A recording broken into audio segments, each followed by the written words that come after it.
अस्सलाम वालेकुम स्टूडेंट्स, आज हम स्टार्ट करेंगे रिमेनिंग हमारी question answer. So from the question number 16.7 which is differentiate between analog electronics and digital electronics. Write down the name of 5 analog and 5 digital devices that are commonly used in everyday life. So हमने बताना है कि analogue electronics क्या होती है, digital electronics क्या होती है, एंड देन हमने 5 यूजेस लिखने हैं जो कि हम डेली लाइफ में यूज़ करते हैं, ऐसे डिवाइसेस जो कि एनालॉग पे बेस कर रहे होते हैं, और 5 ऐसे डिवाइसेस जो डिजिटल इलेक्ट्रॉनिक्स पे बेस कर रहे होते हैं। सो हम स्टार्ट करते हैं फ्रॉम द डेफिनेशन कि what is analog electronics. Analog electronics so basically ये इलेक्ट्रॉनिक्स की एक ऐसी ब्रांच है जिसके अंदर तमाम सर्किट प्रोसेस करते हैं ऑन द एनालॉग क्वांटिटीज। ठीक है, सो ये क्या बनेगा, the branch of electronics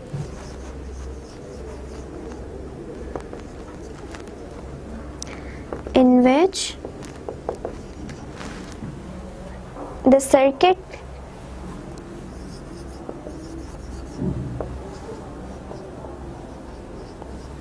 process on analog quantities.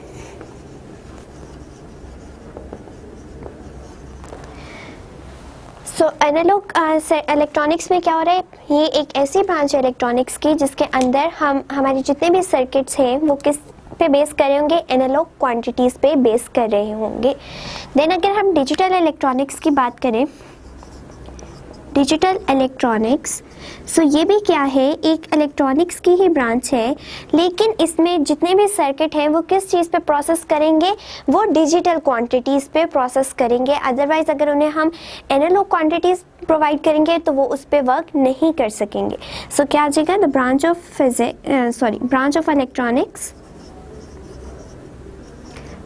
Electronics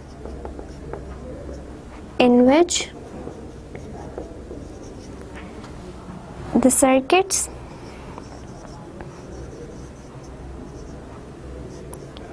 process on digital quantities.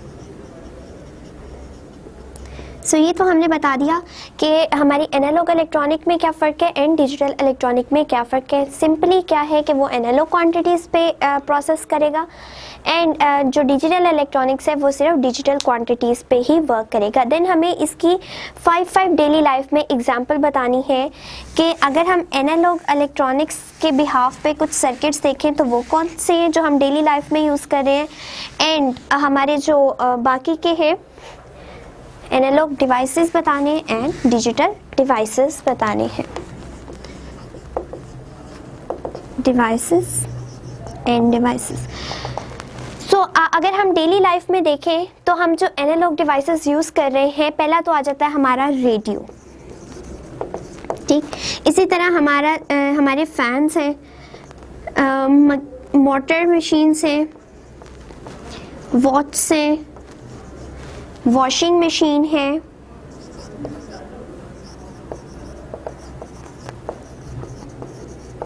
Washing machine. ठीक है, 1 2 3 4 5।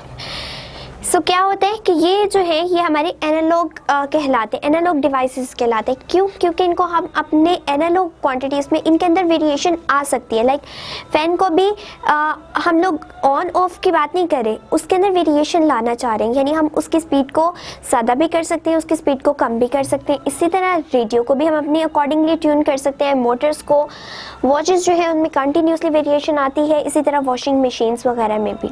सो ये जो हमारी वॉचेस है बेसिकली ये है मैकेनिकल वॉच। ठीक है, एंड बाकी यही वो हमारे electric fans and electric Motors and ये वॉशिंग मशीन्स। सो इन तमाम में क्या हो रहा है कि ये एनालॉग डिवाइसेस हैं, यानी एनालॉग क्वांटिटीज़ पे वर्क करती हैं। देन अगर हम डिजिटल डिवाइसेस की बात करें तो हमारा जो कंप्यूटर है that is a digital device. जितने भी हमारे रडार सिस्टम्स हैं वो भी हमारे डिजिटल डिवाइसेस हैं। अदर एग्जांपल्स हैं हमारी कैलकुलेटर्स, ट्रैफिक सिग्नल्स। हमारे ट्रैफिक सिग्नल भी क्या करते हैं, या ऑन होते हैं या ऑफ होते हैं, तो वो भी तमाम जो है वो डिजिटल डिवाइसेस में ही आते हैं। हमारे मोबाइल फ़ोन्स जो हैं, स्मार्टफोन्स, वो तमाम हमारे डिजिटल डिवाइसेस हैं। इसी तरह से अगर हम और एग्जांपल लिखना चाहें, सीडी प्लेयर, हमारा एसडी कार्ड्स, ये तमाम जो है ये हमारे डिजिटल डिवाइसेस में ही आते हैं। सो ये थे हमारे एनालॉग डिवाइसेस एंड ये है हमारे डिजिटल डिवाइसेस, और ये हमारे क्वेश्चन नंबर 16.7 का है answer. The next one is 16.8 and 16.8 is state and explain for each case whether the information given by the following devices is in analog or in digital form। So आपको कुछ नीचे questions दिए गए हैं, उसके accordingly आपने बताना है कि वो कौन से डिवाइसेस हैं, यानी डिजिटल में काम कर रहे हैं या हमारे एनालॉग सिग्नल में काम कर रहे हैं। Number A is a moving coil voltmeter measuring the EMF of a cell. So number A पे हमारा जो है हमने क्या बताना है कि एक हमारे पास है मूविंग कॉइल वोल्ट मीटर, ठीक है। एक वोल्ट मीटर है जो कि क्या कर सकता है, मेजर कर सकता है EMF को। एंड EMF क्या होती है, हमारी इलेक्ट्रोमोटिव फोर्स। वो क्या बेसिकली कि हमारे वोल्टेजेस जो है वो प्रोड्यूस होते हैं जब हम कोई एक्सटर्नल बैटरी अप्लाई करते हैं या किसी भी तरह कोई सेल वगैरह से हम वोल्टेजेस प्रोवाइड कर रहे हो, वोल्टेजेस में वेरिएशन आ रही हो, तो वो होती है हमारी EMF। और अब हमने एक ऐसा मूविंग कॉइल लेना है, एक मूविंग कॉइल वोल्ट मीटर जो कि मेजर कर सकता है उस सेल की EMF को कि कितने वोल्टेज प्रोड्यूस हो रहे हैं जब हम उसको किसी एक्सटर्नल इलेक्ट्रिक जो प्रोवाइड कर सकते हैं, हमें इलेक्ट्रिक वोल्टेजेस प्रोवाइड कर सकता है उससे। सो ये क्या है बेसिकली कि अगर हम लोग वोल्टेजेस की बात कर रहे हैं, EMF में होता क्या है, वोल्टेजेस, ठीक है। तो क्या है कि वोल्टेजेस में with passage of time variation आती रहती है, ठीक है। सो क्या आ रहा है, वेरिएशन आ रही है विद रिस्पेक्ट टू टाइम, ठीक है। और हमने पढ़ा कि पहली बात है कि टाइम जो है वो एक एनालॉग क्वांटिटी है, ठीक है।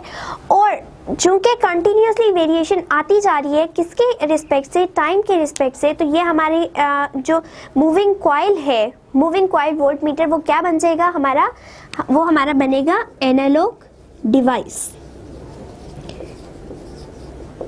ये एक एनालॉग डिवाइस है जिसमें क्या होता है कि एनालॉग सिग्नल देने पड़ते हैं, यानी कि वेरिएशन आ रही होती है with respect to time and उसके अकॉर्डिंगली हम EMF को मेजर कर रहे होते हैं। सो पहला तो है हमारा analog device. Number B is a microphone generating an electric current. एक माइक्रोफोन में क्या होता है कि हमारी जो साउंड है उसको हम लोग साउंड की जो वेव है उससे इलेक्ट्रिक करंट में चेंज कर देते हैं, इलेक्ट्रिक सिग्नल में चेंज कर देते हैं। तो इसमें भी क्या होता है, क्योंकि हमारी साउंड में क्या आ रही होती है, इस तरह एम्पलीट्यूड जब बनते हैं तो वेरिएशन आ रही होती है, कभी हमारी साउंड लाउड होती है, कभी डाउन होती है, तो इसमें क्या आ रहे होते हैं, अप एंड डाउन आ रहे होते हैं, ठीक है। तो क्या आ रहा है इसमें, बेसिकली वेरिएशन आ रही है, ठीक है। अब इस साउंड को, साउंड सिग्नल को हम लोग माइक्रोफोन यूज़ करके इलेक्ट्रिक करंट में चेंज करें तो उसमें भी ऑब्वियसली क्या आ रही है, वेरिएशन आ रही है, ठीक है। तो जिस चीज़ में कंटिन्यूसली वेरिएशन आती जा रही है, कभी अप जा रही है, कभी डाउन जा रही है, तो वो हमारी क्या होती है, वो हमारी होती है एनालॉग क्वांटिटीज़। और उन एनालॉग क्वांटिटीज़ के बिहाफ पे अगर हम माइक्रोफोन यूज़ कर रहे हैं तो वो भी क्या बन जाएगा, हमारा एनालॉग डिवाइस। सो ये भी क्या है, हमारा एक एनालॉग डिवाइस है। Number third is, number C है हमारे पास, A central heating thermostat controlling the water temperature। एक सेंट्रल हीटिंग थर्मोस्टेट हम लोगों ने लगाया हुआ जो कि कंट्रोल कर रहा है वाटर के टेम्परेचर को। इट मीन्स कि वाटर का टेम्परेचर किस तरह से कंट्रोल हो रहा है। समटाइम अगर बाहर सर्दी है तो अंदर क्या होगा, पानी जो है वो गर्म हो जाएगा, ठीक है। ऑटोमेटिकली होता है ये तमाम काम। और अगर हमें ठंडा चाहिए तो वो ऑटोमेटिकली हमें ठंडा मिलेगा, ठीक है। तो क्या हो रहा है कि with respect to atmosphere changes आते जा रहे हैं, ठीक है। टेम्परेचर के रिस्पेक्ट से हमारे पास क्या आती जा रही है, वेरिएशन आती जा रही है कि बाहर का टेम्परेचर जैसा होगा उसी तरह वाटर का टेम्परेचर चेंज हो जाएगा। तो ये भी हमारी क्या है कि चूंकि हमारी वेरिएशन आती जा रही है तो हमारा ये क्या बन जाएगा, ये हमारा एनालॉग डिवाइस बन जाएगा, एनालॉग डिवाइस। नंबर डी है हमारे पास automatic traffic signal controlling the flow of traffic. So अब हम लोगों ने क्या बताना है कि एक ट्रैफिक सिग्नल है तो वो कौन सा डिवाइस है, वो डिजिटल है, वो एनालॉग है। तो इसके लिए हमें पता होना चाहिए कि जो ट्रैफिक सिग्नल है या तो वो एक टाइम पे ग्रीन होगा, ठीक है, अगले टाइम पे वो येलो हो जाएगा, नेक्स्ट टाइम पे वो रेड हो जाएगा, ठीक है। तो क्या हो रहा है कि यहाँ पे कंटिन्यूसली वेरिएशन नहीं आ रही कि थोड़ा सा ग्रीन हुआ, फिर थोड़ा डार्क ग्रीन हुआ, थोड़ा और डार्क ग्रीन हुआ, फिर वो लाइट टोन में गया एंड देन वो येलो टोन में जाना शुरू हो गया। नहीं, ऐसा नहीं हो रहा कि एक एक सेकंड के बाद या बिल्कुल थोड़े से टाइम के बाद ही अगली अगली वेरिएशन आ रही, ऐसा नहीं है। बल्कि उसमें क्या हो रहा है कि एक टाइम पे एक चीज़ ऑन है, अगले टाइम पे वो ऑफ होके दूसरी चीज़ ऑन होगी, ठीक है। लाइक अगर रेड है और रेड के बाद अगर येलो ने ऑन होना है तो रेड टोटली ऑफ होगी, बिल्कुल ऐसे नहीं कि आहिस्ता आहिस्ता करके फौरन से पहले हो जाएगी। तो वो चीज़ हमारी क्या कहलाती है, वो हमारी है डिजिटल क्वांटिटीज़, और ये ट्रैफिक सिग्नल हमारा उसके अकॉर्डिंगली क्या है, डिजिटल डिवाइस। सो ये था हमारे क्वेश्चन नंबर 16.8 का आंसर, जिसमें हमने बताया कि हमारी जो डिफरेंट हमें दी गई हैं डिवाइसेस वो कौन से हैं, एनालॉग हैं या डिजिटल है। नेक्स्ट वन है हमारे पास 16.9। 16.9 is write down the some benefits of using digital electronics over the analogue electronics. So हमने क्या बताना है, हमने ये बताना है कि हम लोग ज़्यादा प्रेफर करते हैं डिजिटल इलेक्ट्रॉनिक्स को। तो ऐसा क्यों है कि ऐसे क्या बेनिफिट्स मिलते हैं हमें कि हम डिजिटल को ज़्यादा प्रेफर करते हैं एनालॉग की निस्बत, ठीक है। सो सबसे पहला जो हमारा है कि इसमें डेटा की इंटरफेरेंस या डेटा जो है उसकी वो इंटरफेयर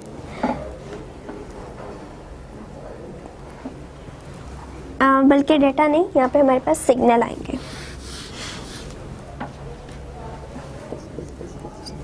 नो इंटरफेयरिंग और loss of data, of signal, ठीक है। इसको हम ज़्यादा प्रेफर क्यों करते हैं, क्योंकि इसमें सिग्नल के लॉस होने के चांसेस बहुत कम होते हैं, ठीक है। अदरवाइज़ अगर हम एनालॉग की बात करें तो उसमें हमारे पास लॉस ऑफ जो सिग्नल है वो बहुत ज़्यादा होता है, लेकिन डिजिटल को हम इसीलिए प्रेफर करते हैं कि यहाँ पे एक तो ये होता है कि ऐसा नहीं है कि हमारे जो डेटा है या हमारे जो सिग्नल जा रहे हैं वो आपस में इंटरफेयर कर जाए, ठीक है, और जो है एक और ही आउटपुट हमें दे, ऐसा बिल्कुल नहीं होता एक तो। और अगर हम लोग दे रहे हैं उसको कोई भी सिग्नल दे रहे हैं तो उसमें से डेटा लूज नहीं होता, ठीक है। तो इसलिए हम उसको ज़्यादा प्रेफर करते हैं। सेकेंडली जो हमारे पास आ जाती है वो ये कि जो हमारे डिजिटल टेलीविज़न है, ठीक है, उनके अंदर क्वालिटी ऑफ पिक्चर बहुत अच्छी होती है अगर हम उसको डिजिटल में यूज़ करें, ठीक है। So digital TV has high quality picture.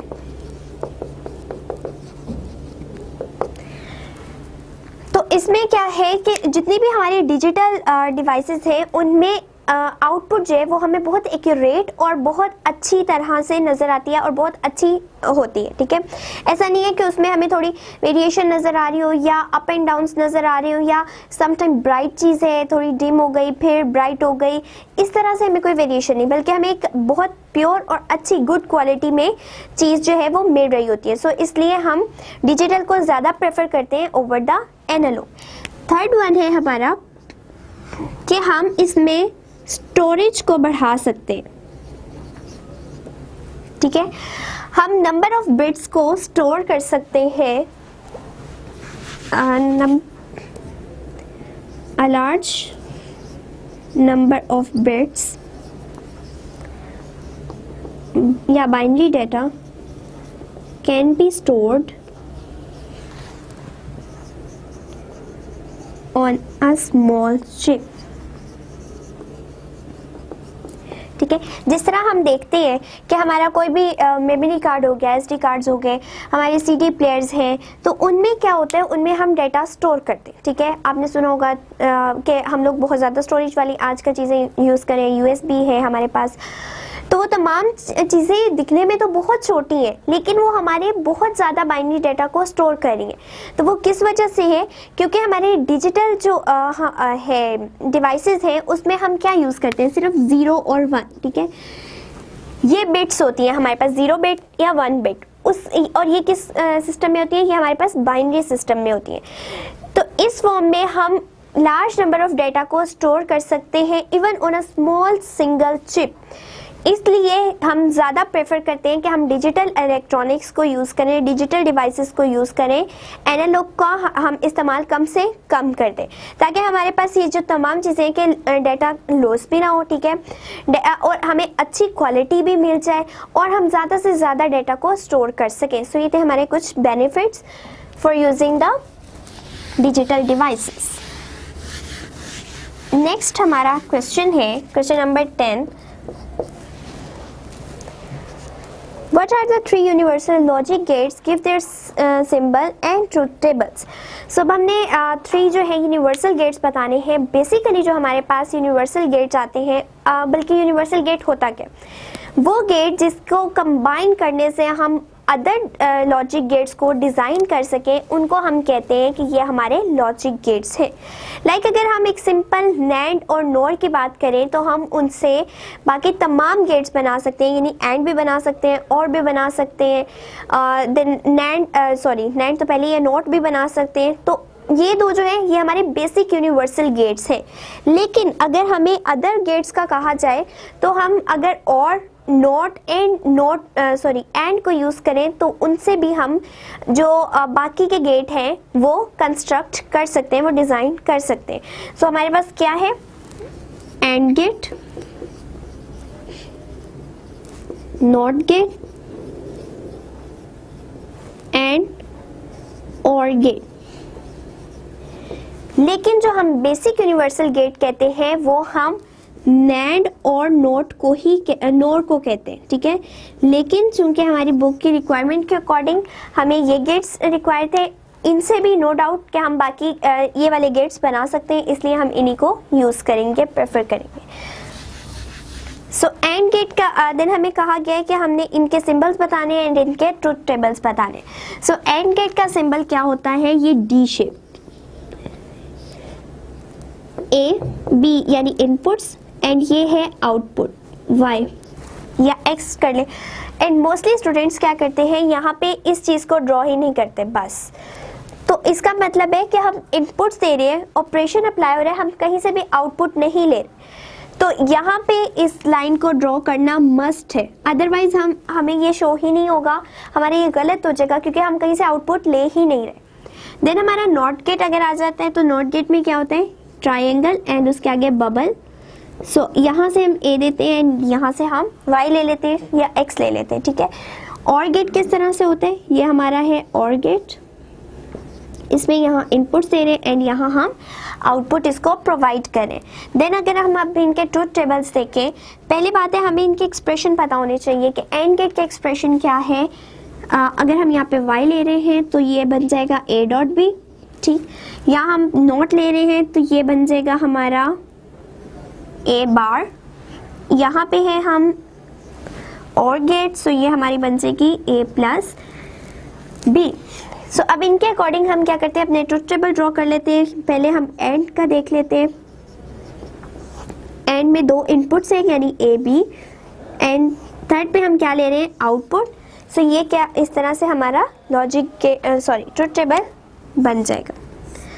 अब हमने क्या लिखना है, यहाँ पे इनके कॉम्बिनेशंस लिखने हैं, यानी 0 0 0 1 1 0 1 1। सो इसके ऊपर जब हम ये एंड ऑपरेशन अप्लाई करेंगे तो हमारे पास आंसर क्या आएगा? 0 0 0 एंड 1। सो ये हमारा ट्रुथ टेबल एंड गेट का। नेक्स्ट आ जाते हैं नॉट गेट की तरफ। नॉट गेट में एक हमारी इनपुट है, ए आएगा, एंड एक हमारी आउटपुट है। सो इनपुट हमारी क्या है? या 0 होगी या 1 होगी, जो कि इन्वर्ट होके हमें क्या देगी? 1 या 0। थर्ड हमारा गेट है और गेट।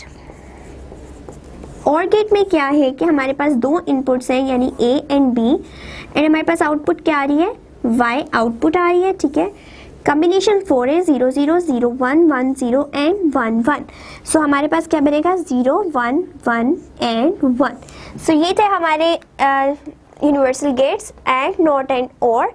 ठीक है, ये हमारे सिंबल्स हैं, देन हमने उनके एक्सप्रेशन लिखे एंड एक्सप्रेशन के अकॉर्डिंगली हमने क्या डिज़ाइन कर लिया, उनके ट्रुथ टेबल को लिख लिया है। सो ये थे हमारे क्वेश्चन नंबर 10 का आंसर।